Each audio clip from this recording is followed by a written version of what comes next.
की मंत्री कौन है? मैडम चलाती हैं या वहाँ भी आपका चलता है? हाँ, मैं इतना ज़रूर कह सकता हूँ कि मेरा भी चलता है। स्कूल कॉलेज दिनों की कुछ यादें? तो रात को अपने बच्चे से छुपकर कभी सिनेमा देखना। आपका बीजेपी से जुड़ाव कैसे हुआ? देश पहले, उसके बाद पार्टी, फिर परिवार। अटल बिहारी वाजपेयी या आडवाणी जी आपके चहेते हैं? आडवाणी जी सबके चहेते हैं। पलायन और रोजगार, ये कोई पलायन मुद्दा नहीं है। नमस्कार, मैं सुनील चौपाल डायरी में आपका स्वागत करता हूं। बचपन दरभंगा का और जिम्मेदारी पूरे बिहार की। मोदी नीतीश की जोड़ी, बीजेपी का मिशन और बिहार का शहरी विकास रोड मैप। मिलिए बिहार के मंत्री जीवेश मिश्रा जी से एक खुली और मजेदार बातचीत में। नमस्कार, आपका चौपाल डायरी में बहुत बहुत स्वागत है। धन्यवाद। बिहार के शहरी विकास मंत्री सर आप हैं। घर के भी मंत्री कौन है? मैडम चलाती हैं या वहाँ भी आपका चलता है? सब काम मिल के ही होता है। आपको क्या लगता है कि नगर विकास आवास को नगर विकास का मंत्री चलाता है, लेकिन इसके मुखिया मुख्यमंत्री ही होते हैं सारे विभाग के। वैसे ही एक घर को चलाने के लिए, जैसे एक गाड़ी को चलाने के लिए दो चक्के की आवश्यकता पड़ती है, वैसे ही घर को चलाने के लिए हमेशा दो चक्कों की आवश्यकता पड़ती है। और जो परिवार है वो बनता ही है इसीलिए कि पति पत्नी के मिलने से, बच्चों के मिलने से ही परिवार बनता है। तो पहले ज़माने में होता था हम लोगों के टाइम में कि बापू ने जो निर्णय ले लिया वही सब कुछ है। अब तो क्या है कि पिता के साथ माता का भी निर्णय, और कभी कभी तो आपको आश्चर्य लगेगा कि माता पिता को अपना निर्णय बच्चों के सामने बदलना पड़ता है। तो अब तो सामूहिक निर्णय हो गया, माता भी, पिता भी, बच्चे भी, सबके निर्णय से परिवार चलता है, मिला जुला कर परिवार चलता है। इसलिए ये नहीं कह सकते कि परिवार में किसका चलता है। हाँ, मैं इतना ज़रूर कह सकता हूँ कि मेरा भी चलता है। मैं सौभाग्यशाली हूँ कि हमारे बच्चे, हमारे घर परिवार के लोग, इवन मेरा सम्मिलित परिवार है, हमारे बड़े भाई, दो बड़े भाई हैं हमारे, सब मुझे भी मानते हैं और उनके आदेश का भी पालन मुझे करना पड़ता है। और कुल मिलाकर देखा जाए तो मुख्य रूप से घर के गार्जियन तो हमारे बड़े भाई हैं, उनकी चलती है। वो जो कहते हैं वही सब मानते हैं, वही चलता है। मुख्यमंत्री आपके बड़े भाई हैं, वो गांव में, वही गांव में रहते हैं और वही उन्हीं का चलता है। वो जो कहते हैं वही हम मानते हैं। मैंने सुना है कि सर आपका पिताजी से बहुत लगाव रहा। इस मामले में दुर्भाग्यशाली रहा मैं कि मात्र 11 वर्ष की आयु में हमारे पिता चले गए। तो 11 वर्षों तक सही बात है कि ऐसा लगता था कि पिता ही मेरे सब कुछ हैं और पिता के इर्द गिर्द ही हमारी माने दुनिया होती थी। और अचानक 11 वर्ष की अल्पायु में जब हमें छोड़कर चले गए तो वो कचोट आज भी है मन के अंदर। प्रेम मिलता था, स्नेह मिलता था। कई चीज़ मुझे आज भी याद है कि मैं फादर के डेथ के बाद से कभी जींस पैंट नहीं पहना। कभी यदा कदा कोई किसी विशेष ओकेजन पे पहनना हो, वो उनकी चॉइस, वो जब तक जीवित रहे उस ज़माने में जींस पैंट टी शर्ट पहनता था, पिताजी खरीद कर देते थे और मैं पहनता था। लेकिन उनके जाने के बाद मैं उसको पता नहीं क्यों मेरा लगाव ही नहीं हुआ। तो वो चीज़ें आज भी कहीं ना कहीं मेरे मन के अंदर कचोटता है, काश मेरे पिताजी मेरे पास होते। ये दुख मेरे जीवन का अगर सबसे गहरा दुख है तो ये पिता का ना होना। और जब मैं कॉलेज में आया तो माताजी चली गई, तो मैं दुर्भाग्यशाली रहा माता पिता के मामले में। तो आज भी मैं किसी बुजुर्ग को देखता हूँ तो पता नहीं मेरे अंदर से फीलिंग आती है कि मेरे पिताजी होते तो आज ऐसे होते। वयोवृद्ध आदमी को देखता हूँ तो मेरे अंदर एक फीलिंग आ जाती है कि मेरे पिताजी आज जीवित होते तो शायद ऐसे ही होते। एक अलग भाव उमड़ करके आता है और मैं मन ही मन उनसे प्रेम करके, उस बुजुर्ग से प्रेम करके अपना जो पिता का जो सुख मिलना चाहिए उसको संतुष्ट करने का समय समय पर प्रयास करता हूँ। सामाजिक जीवन में आने के पीछे भी पिताजी का कुछ महत्व रहा? निश्चित रूप से हमारे फादर बहुत अच्छे शिक्षक थे, बहुत अच्छे अभिभावक थे, बहुत अच्छे गार्जियन थे और जीवन में बहुत अनुशासित लोग थे। तो ये सब खूबी अगर एक पिता में किसी को मिल जाए तो आप समझ लीजिए कि मेरा देवता तो मेरे पिता थे। ये सब कुछ आज कोई आपको सिखा दे तो आपका जीवन सदिश हो जाएगा। सदिश कहा जाता है कि डायरेक्शन वाला जीवन हो जाएगा। और मुझे लगता है कि भले 11 वर्ष की अल्पायु में वो चले गए, लेकिन उन्होंने जो डायरेक्शन, जो दिशा, जो चीज मेरे मन में डालकर अल्पायु में वो चले गए, वह आज भी बलवान है और वही मेरा व्यू है, वही मेरा ध्येय है और उसी ध्येय पर मैं आज काम करता हूं। मेरे घर में कोई भी व्यक्ति राजनीतिक क्षेत्र से नहीं रहा है, मेरे घर में कोई व्यक्ति कभी वार्ड मेंबर तक नहीं रहा है, लेकिन मेरे पिताजी में उस टाइम में भी जब वो स्कूल में शिक्षक थे और जितने पैसे उनको मिलते थे, उस पैसे को वो देखते थे कि कितना बच्चा, एक बच्चा और गांव से लाके पढ़ा सकते हैं क्या, और गांव के बच्चों को ले जा करके हॉस्टल में रख करके उनको पढ़ाना, उनको मैट्रिक कराना।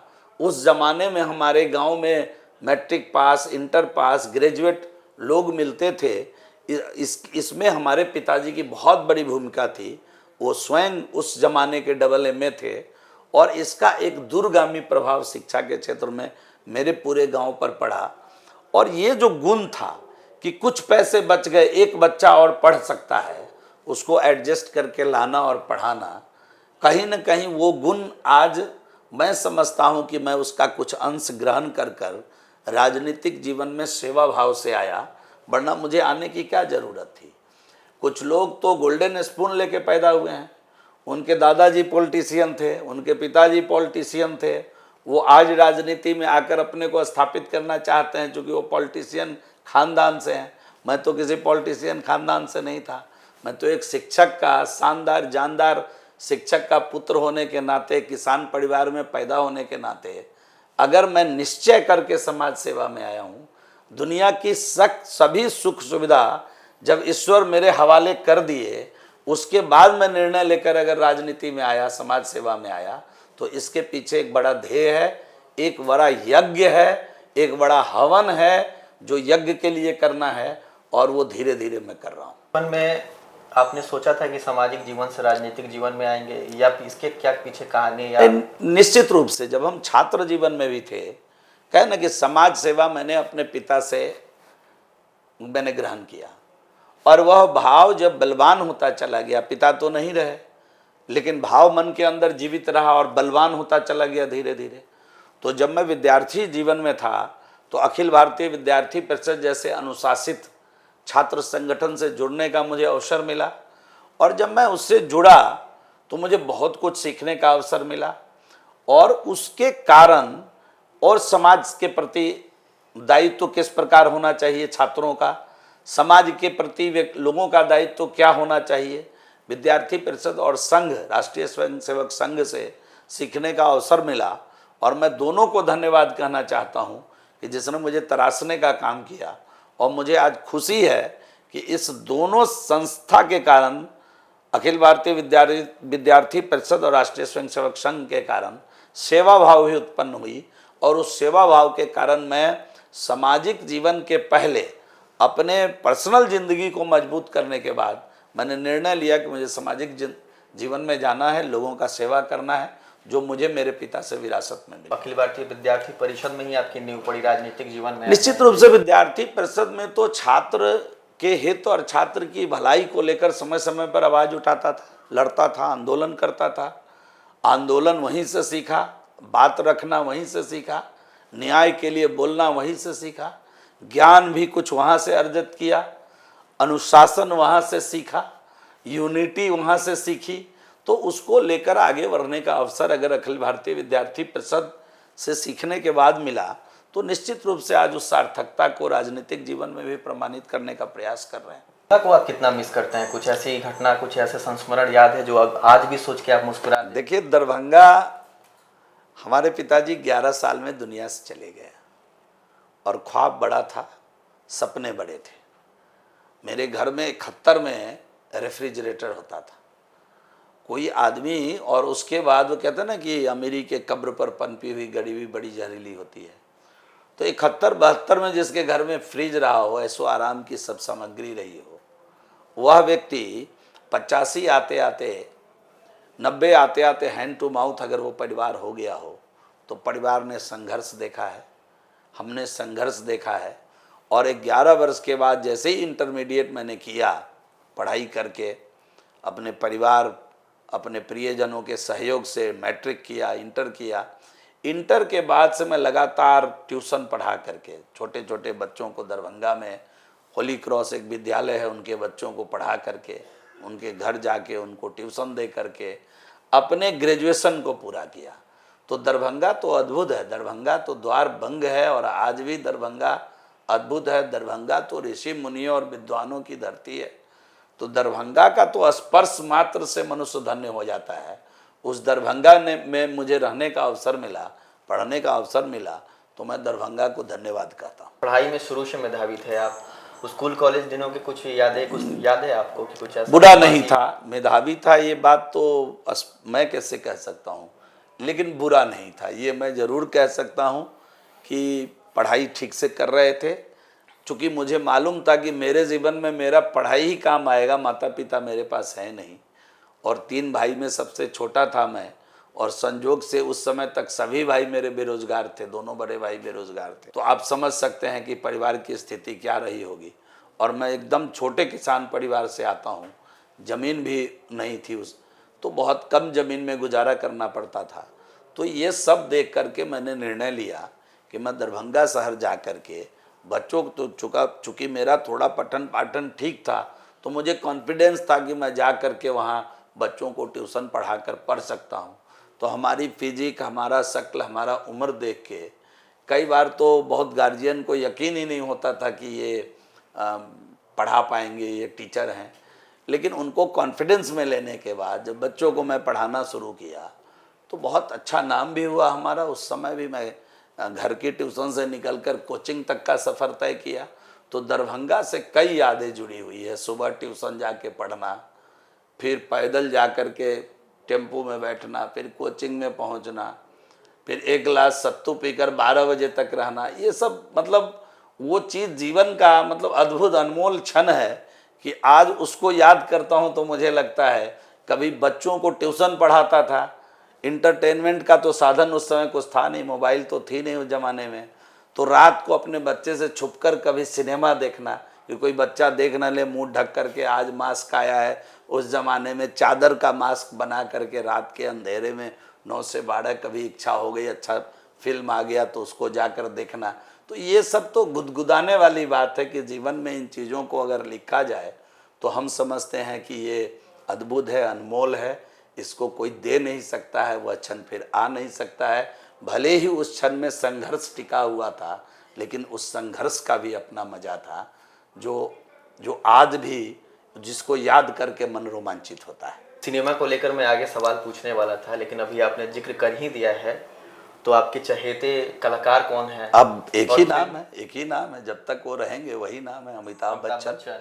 एक ही नाम है, पैदा ही नहीं हुआ दूसरा मेरे नज़रों में। तो मैं मानता ही नहीं उसके बाद किसी को स्टार, अद्भुत स्टार, दुनिया का सबसे महानतम स्टार, जिनको अपने ज़माने में उनकी फिल्म देखने के लिए तो कई बार जूझना भी पड़ता था। अच्छा। वो समय वही था। अब तो आजकल लोग मोबाइल में भी हर कुछ देखते हैं। और अमिताभ जी के बाद, अमिताभ बच्चन जी के बाद मुझे मालूम नहीं और कौन कौन हीरो हुआ इंडस्ट्री में। आज कौन कौन हीरो है मुझे मालूम नहीं, आज कौन कौन अभिनेत्री है मुझे मालूम नहीं। मेरा वो क्षेत्र कमज़ोर है, मैं इसको मानता हूँ। लेकिन अमिताभ जी जब तक परफॉर्म करते रहे, पर्दे पर रहे, तब तक मैं सिनेमा का, उनके सिनेमा का रेगुलर व्यूअर था। मैं हमेशा कोशिश करता था कि उनकी फिल्म आए तो जल्द से जल्द मुझे देखने को मिल जाए, ऐसी चाहत होती थी उनके फ़ैन होने के नाते। और मैं मानता हूँ कि अद्भुत स्टार इस फिल्म जगत में पैदा नहीं हो सकता अमिताभ बच्चन, ये मेरा मानना है। मैं किसी को दुखी नहीं करना चाहता हूँ, लेकिन ये मेरा व्यक्तिगत राय है। कोई भी मूवी उनकी नहीं छोड़ी होंगी? दीवार, जंजीर? नहीं, सब मित्रों के साथ, दो चार दोस्त जो उस जमाने में साथ पढ़ते थे अभी भी हैं टच में? हाँ, बिल्कुल हैं। एक तो अभी भी हैं और हमेशा रहते हैं, सब याद आते रहते हैं सब मिल करके। वैसे मेरी शिक्षा दीक्षा 10th तक की मोतिहारी जिला स्कूल से हुई, तो वहाँ के भी मित्रों से भी मैं जुड़ा हुआ हूँ। और उसके बाद दरभंगा से हुई, तो दरभंगा के सारे मित्र आज भी संपर्क में हैं। जितनी आपने अमिताभ की तारीफ की, अभिनेत्रिया के आपने नाम नहीं लिया, कोई अभिनेत्री मुझे ठीक है, अब अमित जी के साथ जो भी आते थे अच्छे लगते थे। अब मुझे याद नहीं कौन कौन होती थी, एक श्रीदेवी होती थी उस ज़माने में, माधुरी दीक्षित होती थी, उसके बाद मुझे याद ही नहीं है कौन। तो इसलिए मैं बहुत ज़्यादा कभी फिल्म से जुड़ा नहीं रहा, क्योंकि उस समय अमित जी के कारण मैं जितनी फिल्म देखी, उनके साथ जो भी अभिनेत्री आया वह मेरा विषय नहीं था।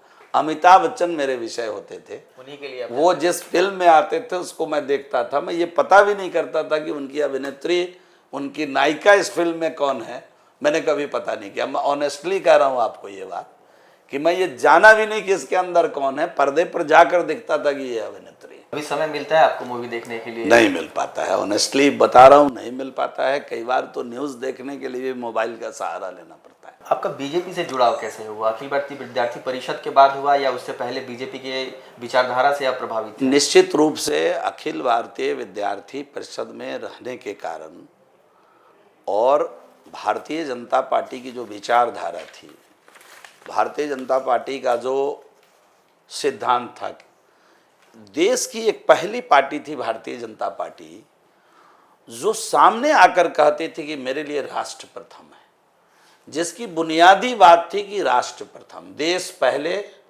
उसके बाद परिवार, उसके बाद पार्टी, फिर परिवार।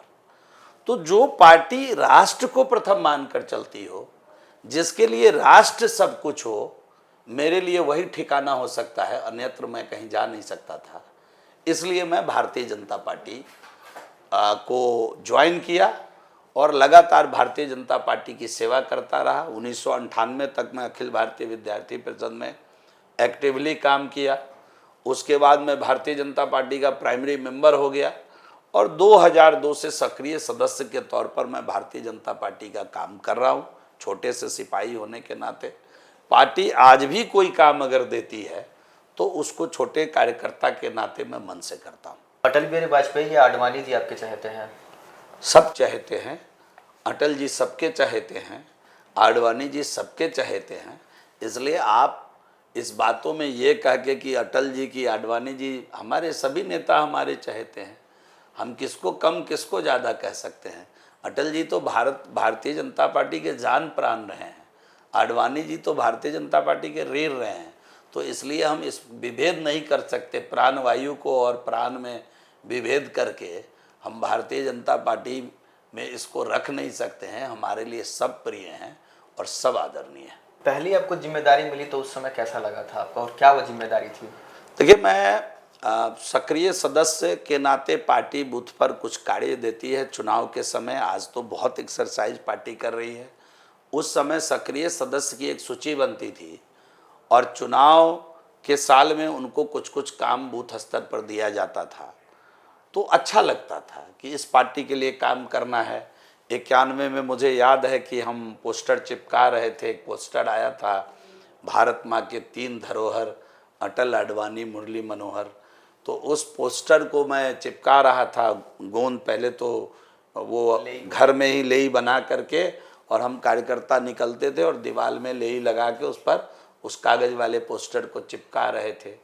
कांग्रेस के कुछ मित्रों ने आकर के उसको एक जगह फाड़ दिया, हमारी उनसे लड़ाई हो गई और वो कॉलेज का दीवार था। कॉलेज प्रशासन भी उस समय कांग्रेस पार्टी के तरफ से हो गए, तो हम लोगों की बड़ी पिटाई हुई थी वो समय। मुझे याद है, मेरा सर भी यहाँ पीछे फूट गया था उसमें। तो वो सब दिन याद है, लेकिन पार्टी के लिए थोड़ा भी अफसोस नहीं हुआ। आनंद ही आया कि हम 4 साथी अपने पार्टी के लिए जूझे और अपनी बात मनवा कर रहे, अपना पोस्टर लगा कर रहे। तो ये वो भी एक ज़माना था, आज भी एक ज़माना है। कार्यकर्ता उस भाव से काम कर रहे हैं, तभी पार्टी हर दिन आगे बढ़ रही है। आपने इतने साल बिहार को देखा और अभी बिहार में बदलाव हुए हैं, इसको आप किस नज़रिए से देखते हैं? क्या बदलाव हुए हैं? नहीं, बिहार बदल चुका है। बिहार पूरे तरीके से बदल चुका है। आप अगर देखें 2005 के पहले का बिहार, तो 2005 के पहले इस बिहार में 500 किलोमीटर से भी कम ग्रामीण सड़कें थी।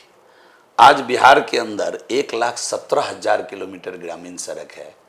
बिहार का कोई गांव नहीं है जहां काली सड़क नहीं है। बिहार का कोई गांव नहीं है जहां पक्की सड़क नहीं है। बिहार का कोई बसावट नहीं है जहां पक्की सड़क नहीं पहुंची हो। ये सब चमत्कार 2005 के बाद हुआ है।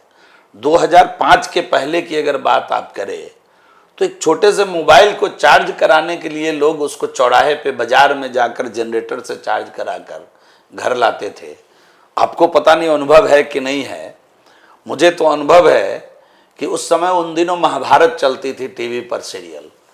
गांव के रहने वाले हम लोग, गांव में रहते थे, शुद्ध गांव के रहने वाले हैं। तो गांव में ना बैटरी को साइकिल के पीछे बांध करके लोग बाजार ले जाते थे, उसको चार्ज कराकर वहां से लाते थे। तब गांव में टीवी में लगाकर ब्लैक एंड व्हाइट टीवी पर महाभारत देखने का काम होता था। दुनिया क्या बदला है, बिहार क्या बदला है। मैं धन्यवाद देना चाहता हूं एनडीए सरकार को, अपने माननीय मुख्यमंत्री जी को, कि उन्होंने निश्चय करके, एक प्रण लेकर के, एक संकल्प लेकर के 2005 से लेकर आज तक बिहार बदलने का काम कर रहे हैं।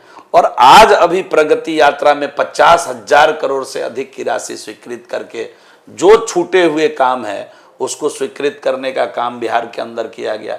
बिहार के अंदर आज 2 एयरपोर्ट है, बिहार में कई एयरपोर्ट आने वाले हैं। बिहार में किसी ज़माने में हम पटना से दरभंगा जाते थे तो पूरे दिन की यात्रा मानकर जाते थे, आज 2-2.5 घंटे में आज दरभंगा शहर पहुंच जाइएगा, पटना से चलेंगे तो। ये सब चमत्कार बिहार को अगर किसी ने फास्ट किया है, बिहार को किसी ने अगर रफ्तार दी है, विकास को, बिहार को किसी ने विकास दी है, तो निश्चित रूप से एनडीए की सरकार है। और मुझे गर्व है इस बात का, मुझे फक्र है इस बात का कि मैं उस एनडीए सरकार का हिस्सा हूं, उस विकास का हिस्सा हूं। प्रधानमंत्री मोदी को आप निजी तौर पे कैसे देखते हैं? आदरणीय प्रधानमंत्री जी के बारे में मैं कुछ टिप्पणी करूं ना तो मैं इतना काबिल हूं, मैं स्पष्ट कह रहा हूं आपके चैनल पर, और ना ही मेरी इतनी समझदारी है। मैं तो इतना समझता जरूर हूं कि प्रधानमंत्री जी से हर कुछ सीखने का है, हर कुछ सीखने का है। अभी कुछ दिन पहले पटना आए, कार्यकर्ता भाव से देश के इतने बड़े नेता, देश के प्रधानमंत्री होने के बावजूद, दुनिया के सबसे लोकप्रिय नेता होने के बावजूद, जब अपने कार्यकर्ताओं से जब आकर मिले तो ऐसे लगा कि जैसे एक हमारे जैसा कार्यकर्ता सामने बैठकर हमको अपनी बात, पार्टी की बात, संगठन की बात सिखा रहे हैं, समझा रहे हैं। तो प्रधानमंत्री से हर चीज सीखने वाली है। प्रधानमंत्री आज देश के यशस्वी प्रधानमंत्री जी अनुकरणीय हैं, देश के पक्ष विपक्ष हर एक व्यक्ति के लिए। और मैं, आपको आश्चर्य लगेगा कि कई बार कैमरा पर उनके खिलाफ बोलने वाले लोग भी कैमरा ऑफ होने के बाद हम लोगों से जब मिलते हैं तो कई मायने में उनकी तारीफ करते हैं। और बदलता हुआ गरीब, जिस प्रकार से गरीबों के हित में आदरणीय प्रधानमंत्री जी ने पिछले 11 साल में कई बड़े ऐतिहासिक निर्णय लिए, उसकी चर्चा विपक्ष के साथ ही भी करते हैं, भले आपके साथ कैमरे पर करें या न करें। तो प्रधानमंत्री जी सर्वप्रिय नेता हैं इस देश के, मनप्रिय नेता हैं इस देश के, जनप्रिय नेता हैं इस देश के, लोकप्रिय नेता हैं इस देश के, अति प्रिय नेता हैं इस देश के। इसलिए प्रधानमंत्री जी पर मैं कुछ बोलूं ये यथोचित नहीं है। प्रधानमंत्री जी से हर कुछ सीखने वाला है। प्रधानमंत्री जी मेरे लिए काफी अनुकरणीय है। कुछ नाम गिना सकते हैं विपक्ष के, ऐसे कौन नेता है जो ऑफ कैमरा आपसे प्रधानमंत्री? नहीं, कई नेता है, मैं अगर उसको यहाँ बोलूंगा तो उनको, उनकी पार्टी में हो सकती है आपके कारण उनकी चर्चा हो जाए, तो मैं उनको दुख नहीं देना चाहता हूं। अब तो बिहार में जनता की अदालत में सब लोग जाने वाले हैं, जनता निर्णय लेने वाली है हर चीज पर। तो इसलिए अब मैं आपके कैमरे पर ये बात नहीं कह सकता हूं। जब आपका कैमरा भी ऑफ होगा तो मैं उन नेताओं का नाम आपको बता दूंगा, आप उनको जाकर समझ लीजिएगा। नीतीश कुमार के साथ आप काफी समय काम किए हुए हैं, कभी मतभेद हुआ है? कभी नहीं। माननीय मुख्यमंत्री जी हम सभी के अभिभावक हैं। और जहां तक मेरा सवाल है, मैंने तो जब जो बात सही तरीके से अपने माननीय मुख्यमंत्री जी को मिलकर रखा, उन्होंने तुरंत उसको, अगर मैंने जस्टिफाई किया तो उसको सरकार का निर्णय बनाने से भी परहेज नहीं किया। मैं पीछे श्रम संसाधन में था, जब मंत्री बालू के अंदर मैं मंत्री था, मैंने आग्रह किया कि मैं लाइसेंस को डिसेंट्रलाइज करना चाहता हूं, के लाइसेंस ला करके। कुछ लोगों ने उस पर आपत्ति जताई, लेकिन माननीय मुख्यमंत्री जी को जब मैंने बताया, प्रेजेंटेशन दिया, तो उन्होंने तुरंत उसको ओके किया।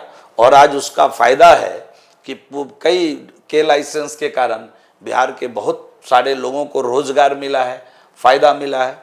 वैसे ही जब मैं श्रम में था तो पूरी व्यवस्था को मैं ऑनलाइन कर रहा था, लेबर की सब व्यवस्था को आज पूरा श्रम आज ऑनलाइन सिस्टम पे चल रहा है। अब बिहार एक ऐसा देश के अंदर राज्य है, बिहार का श्रम संसाधन जो पूर्ण रूपेण पूरी तरीके से ऑनलाइन व्यवस्था पे चल रहा है। आप पता करिएगा, ये मैं उस समय किया माननीय मुख्यमंत्री जी के दिशा निर्देश पर। तो एक एक चीज हमेशा उनका समर्थन मिला, हमेशा काम करने में जो विषय आती थी, जैसे मैं टाटा टेक्नोलॉजी को ला रहा था, कई हमारे लोगों को, विभिन्न अधिकारियों को भी आपत्ति थी उसके ऊपर। जब मैंने माननीय मुख्यमंत्री जी को बताया कि ये टाटा अपनी टेक्नोलॉजी हमारे आईटीआई को देगा और इसके अंदर इतने नए तरीके के ट्रेड हम पढ़ाने वाले हैं, एआई पढ़ाएंगे, 3D पढ़ाएंगे, ये नए तकनीक रोबोटिक पढ़ाएंगे, जिसके कारण आने वाले दिनों में हमारे बच्चों को सीधा रोजगार मिलेगा।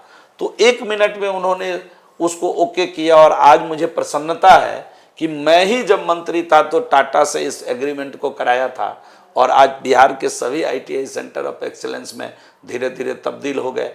तो ये सब काम माननीय मुख्यमंत्री जी के नेतृत्व में हुआ और कभी व्यक्तिगत तौर पर मेरा रंच मात्र भी, कभी सुई के नोक के बराबर भी कभी न मतभेद हुआ न मनभेद हुआ। मैं जो काम लेकर गया एज ए अभिभावक, as a guardian, as a मुख्यमंत्री, उनको अगर वो बात मैं बता दिया, उन्होंने तुरंत उसको ओके करने का काम किया।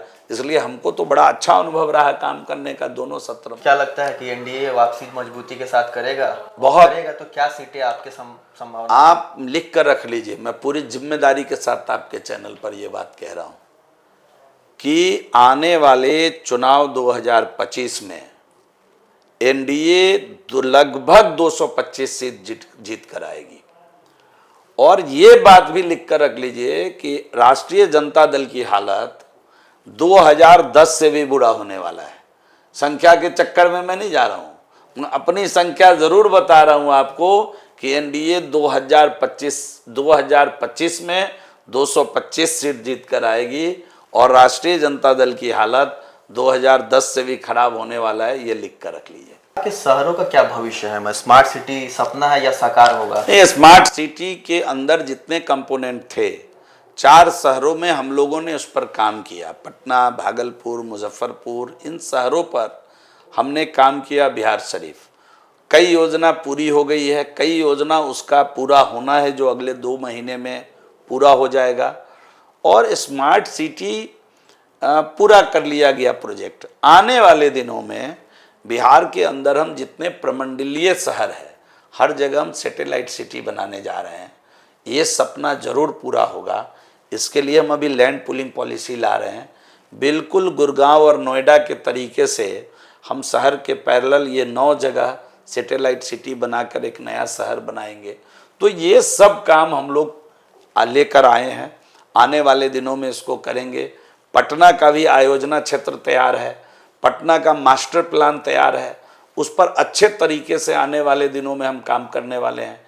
एक एक चीज़ क्लियर करके इस पर काम करेंगे और आप देखेंगे कि एनडीए सरकार जब पुनः आएगी 25 में, उसके बाद लगातार आप नगर विकास के काम को देखेंगे, गति को देखेंगे।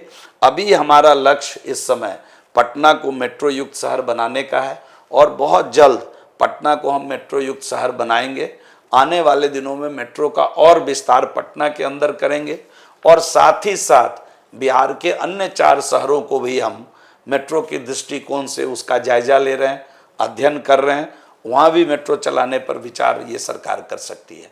तो ये सब प्लान करके धीरे धीरे उसका मास्टर प्लान बना करके उस पर हमारी सरकार काम कर रही है और आने वाले दिनों में आपको ये दिखेगा। दरभंगा के लिए कोई खास प्लान आपने तैयार किया है कि लोग सीधे उससे जुड़ाव महसूस? दरभंगा में भी बहुत सारा काम हुआ है। दरभंगा को अगर आप देखिए तो इस टाइम पे दरभंगा, हम तो पूरे बिहार के मंत्री हैं, तो मेरे लिए क्या दरभंगा, क्या पटना, क्या मोतिहारी, क्या बेतिया, क्या भभुआ, क्या, तो सब बराबर है। सभी शहरों का समेकित विकास करना है, सब नगर इकाई को विकसित बनाना है, सब नगर इकाई में जो नागरिक सुविधा है वो बहाल करना है।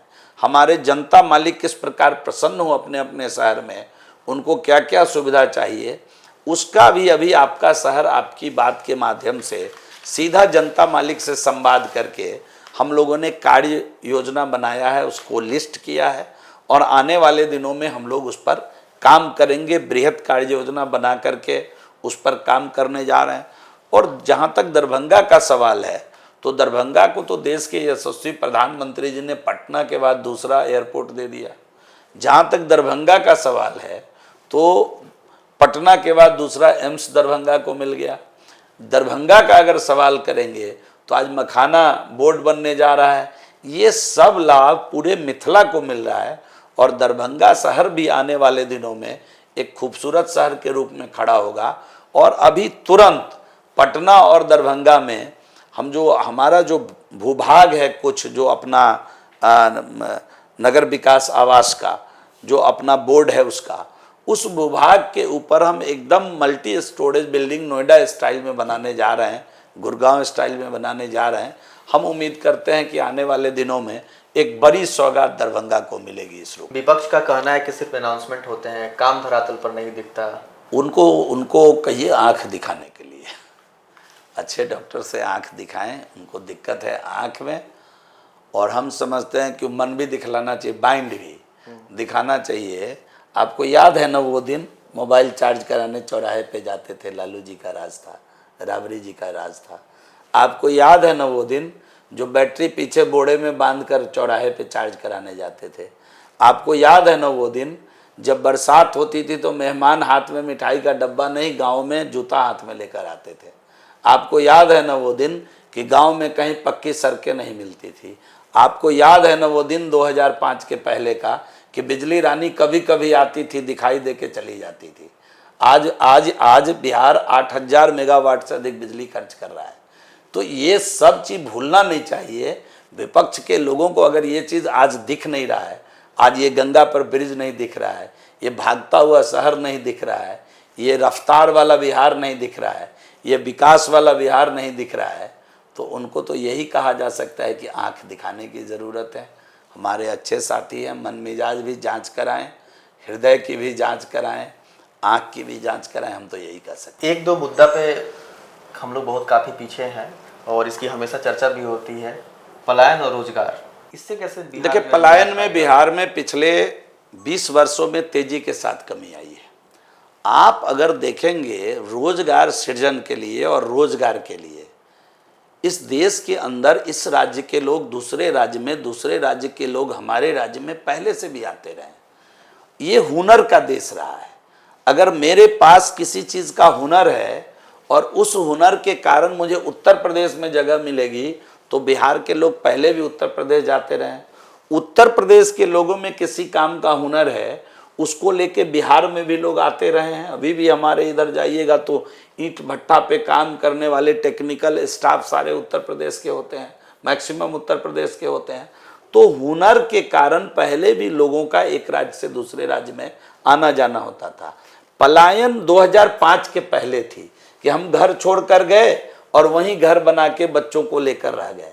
भय का भी माहौल बिहार के अंदर था, वहाँ रोजगार भी मिल गया, भय से भी मुक्त हो गए। ये सब 2005 के पहले था।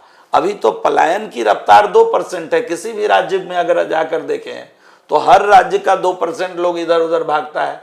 विकसित राज्य है वहाँ भी जाता है, कोई गवर्नमेंट जॉब को लेकर जाता है। अभी हमारे यहाँ नौकरी हुई, बहुत सारे बच्चे उत्तर प्रदेश के, झारखंड के, मध्य प्रदेश से आए, नौकरी कर रहे हैं। तो ये चीज़ तो पहले भी होता रहा है। तो 2% पलायन अभी जो बिहार की रफ्तार है, ये कोई पलायन मुद्दा नहीं है। और आने वाले दिनों में जो सरकार ने संकल्प लिया है, आपने देखा होगा कि पिछली सरकार 38 लाख रोजगार और 12 लाख सरकारी नौकरी हमारे एनडीए सरकार ने बिहार के अंदर दिया। और आने वाले दिनों में 25 से 30 का जो हमारा रोड मैप है, उसके लिए 1 करोड़ रोजगार और सरकारी नौकरी का भी हम लोग रोड मैप बनाकर बैठे हुए हैं। इसलिए पलायन बिहार के लिए अब बहुत दूर की चीज़ हो गई। बिहार तो आज के दिन में आप कहें ना कि उनको दिखता नहीं है, ये वो बिहार है अब कि हमारे युवक आज के समय में आटा से ज़्यादा डाटा खा रहे हैं बिहार के अंदर। तो ये बढ़ता हुआ बिहार है, ये बदलता हुआ बिहार है, ये विकसित बिहार है, ये नीतीश कुमार जैसे विश्वकर्मा का बिहार है। तो इसको ये तो अब दिख रहा है, लोगों को, विरोधी को भी दिख रहा है, सबको दिख रहा है। भाषाई विवाद पर क्या कहेंगे? ठीक नहीं है ये देश सबका है और इस देश में सबको एक साथ रहने का अधिकार है। इसलिए भाषा को लेकर के दुनिया में कहीं, हम लोग तो वसुधैव कुटुंबकम वाले लोग हैं, इस देश में क्यों विवाद हो, दुनिया में कहीं विवाद नहीं हो, ऐसा मानना हिंदुस्तान के मूल आत्मा में है। और तभी हम लोग कहते हैं कि वसुधैव कुटुंबकम, पूरा विश्व हमारा कुटुंब है। इस भाव के साथ हम जीते हैं, मानव मानव हमारा रिश्तेदार है, इस भाव के साथ हम लोग जीते हैं। इसलिए भाषाई विवाद उचित नहीं है, ठीक नहीं है, राष्ट्र के लिए, देश के लिए, देश की एकता और अखंडता के लिए। इतने साल आप राजनीतिक जीवन में रहे हैं, अपने आप में क्या बदलाव आप महसूस करते हैं?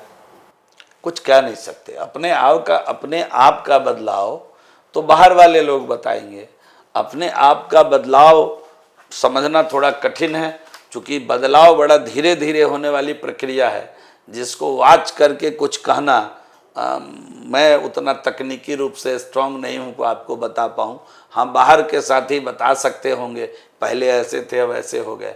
मुझे कुछ खास नहीं दिखता है। मैं जैसा स्टूडेंट लाइफ में था, मेरा स्वभाव, मेरा मिजाज आज भी वही है। दूसरे के प्रति करुणा, दया का भाव रखना आज भी मेरे स्वभाव में है। मैं अपने जीवन में कहीं कभी अकेले खाना नहीं खाया, कोई साथी के साथ ही खाया, आज भी मेरे स्वभाव में है। कुछ बदला नहीं है, इसलिए मैं कुछ कह नहीं सकता। राजनीति से हटकर कोई प्रोफेशन आपको चुनने को मौका मिलता तो क्या चुनते? शिक्षक रहते। पठन पाठन में मुझे बड़ा आनंद आता था। मैं जब पढ़ाता था तो मुझे बड़ा आनंद आता था। मैं पढ़ता था, पढ़ाता था।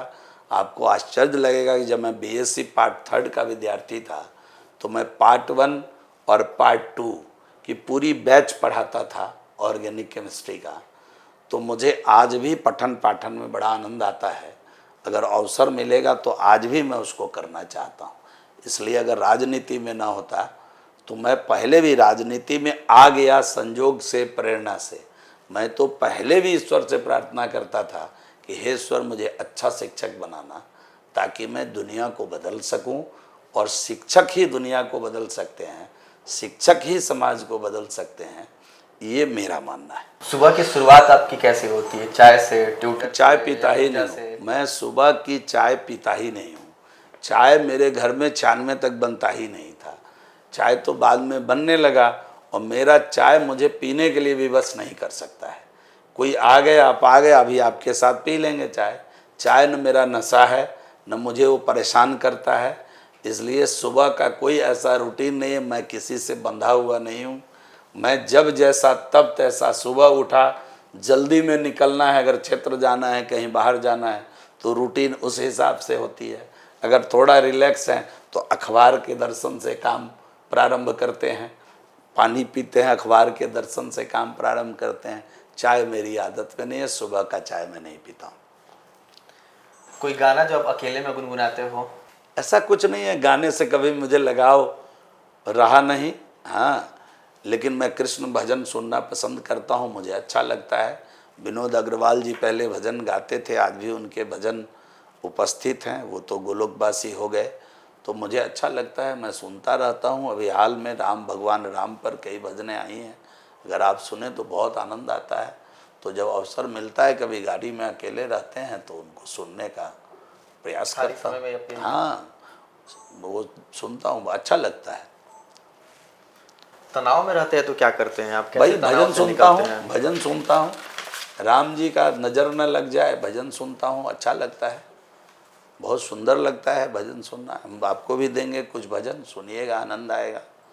हाँ, राम आने वाले हैं, सब सुनिएगा तो रोंगटे खड़े हो जाते हैं, लगता है कि साक्षात पसंदीदा प्रभु श्री राम दर्शन देने वाले हैं। तो ये तो है ही।